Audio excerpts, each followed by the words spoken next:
Okay, we're about ready to make our second pass here.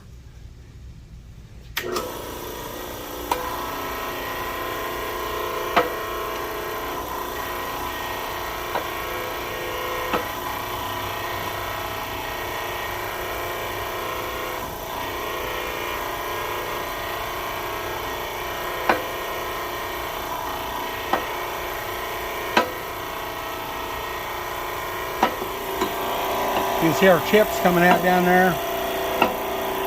Curls up a little chip there.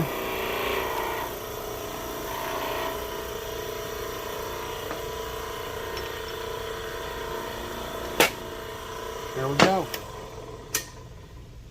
Let's see what we've got here.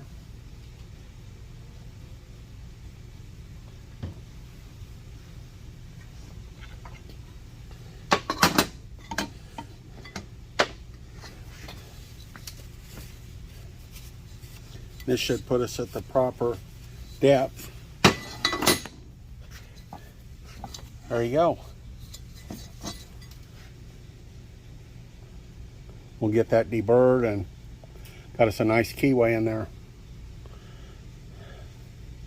There you go. So if you like this content, please like, share, and subscribe. Thanks for watching. This is Bert and Ed from the shop.